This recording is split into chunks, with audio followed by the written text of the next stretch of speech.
Oh, hi there. I wasn't expecting company. Can I get you something to drink?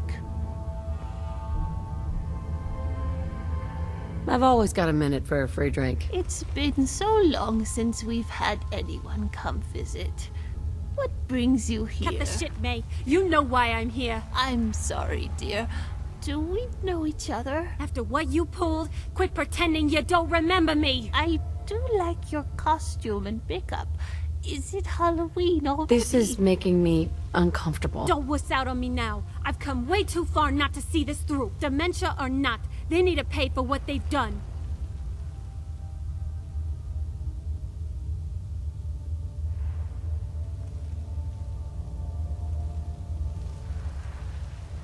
Whoa, hold on. Let's talk about this. At this point, you're either with me or against me. Make your choice. Would you like a cookie?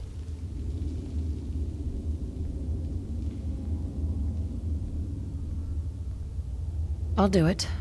If it's necessary. We're bad guys. It's what we do.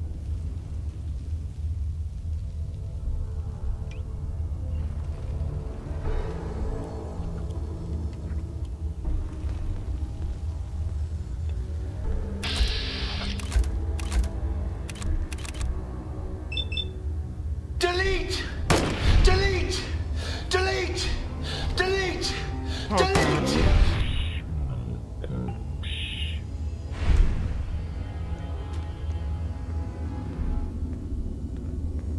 Get the hell out of my face. Hey there. Thanks for your help. I know it wasn't easy. Yeah, well, I am pretty awesome. No argument there, Puddin'. I'm gonna head back home. If you ever want a partner in crime for the road, come find me.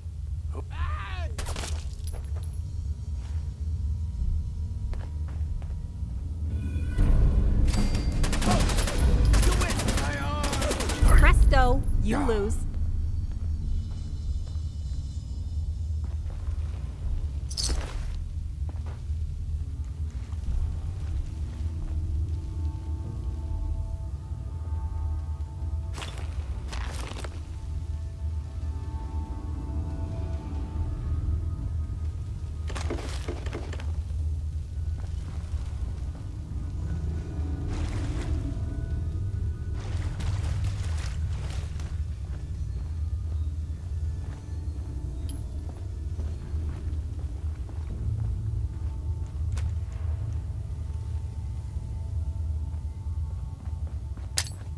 Fuck you.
Excuse me.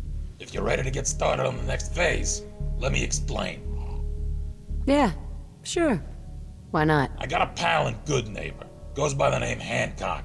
After what happened at University Point in Quincy, he's got some concerns about the next shoe to drop in downtown Boston. What do you mean? Every urban area has pressure points. Centers of gravity that hold a region's economy together. Take out the pressure points, and it inflicts a disproportionate amount of economic pain. Trade suffers, supply chains stop moving, and eventually people start going hungry. The fabric of society starts to crumble. The Institute knows this, so do the Gunners. It's not hard to guess what their next targets might be. Is Diamond City really in danger? It's not like there's raiders pounding on the gate. Maybe not raiders, but they got super mutant hordes right around the corner, and synths have infiltrated their local government. But I'm getting ahead of myself. Diamond City isn't the settlement most in danger of falling. Good Neighbor is. Why do you say that? You mean besides the elevated sniper perches surrounding the town, and the relative ease of blockading the entrance so no food or supplies can get in or out? Yeah. Obviously. It's like this. If your settlement is poor, you can't afford adequate security. If your security stinks, your enemies eventually take notice, and sooner or later, they'll either demand tribute or conquer you. So, if you want your city not to get pillaged, you need a functional economy. It's hard to pull off when your clientele is primarily low-end chem addicts and drifters. There's no real money in catering to riffraff like that.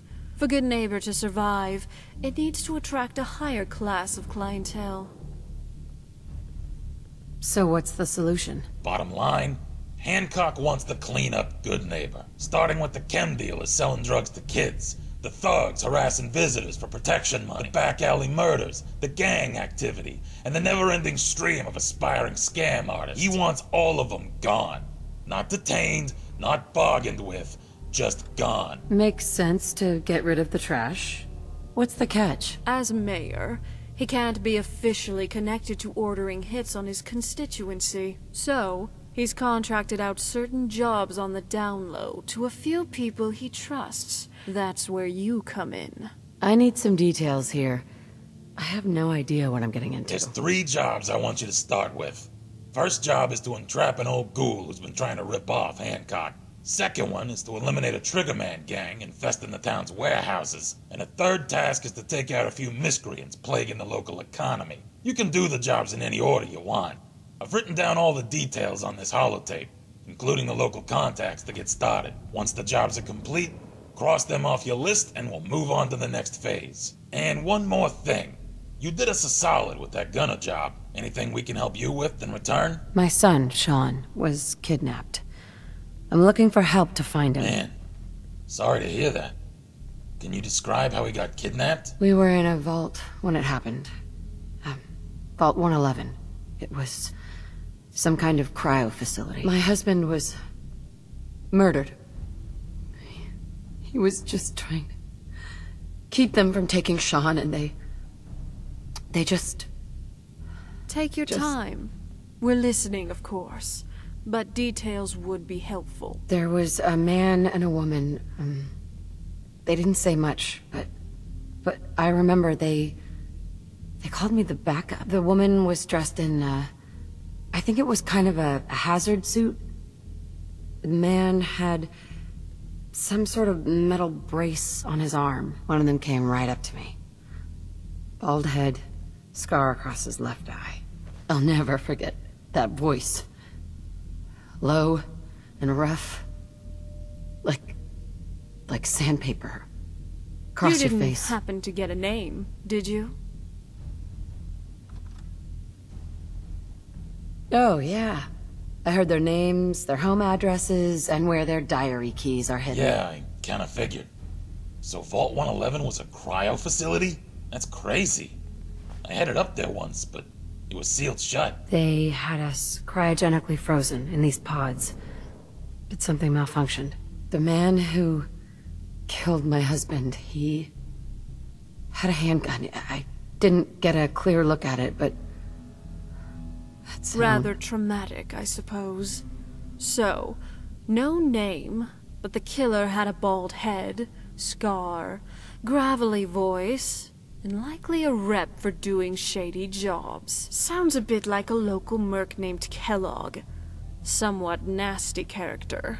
Rumor is he had a place in Diamond City.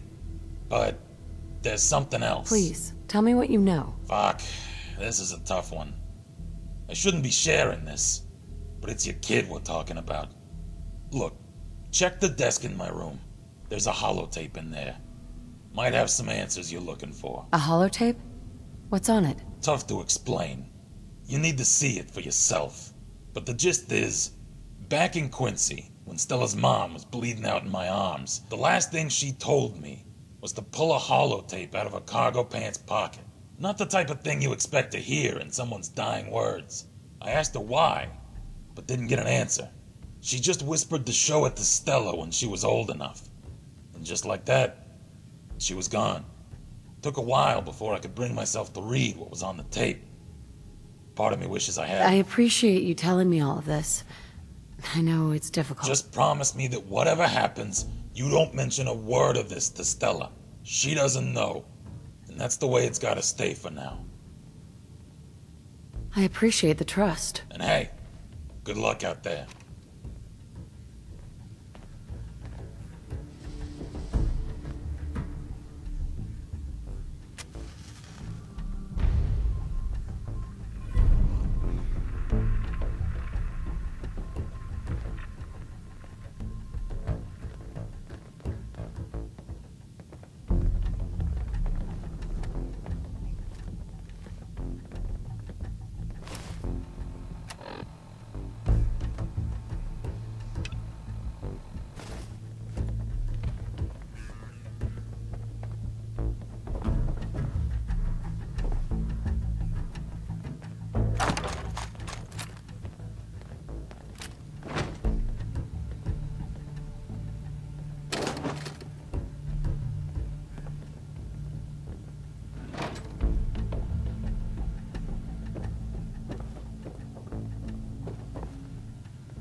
Someone there?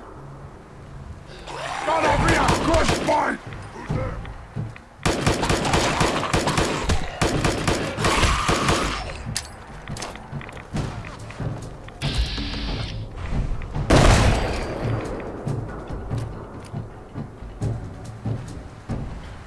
My time is done!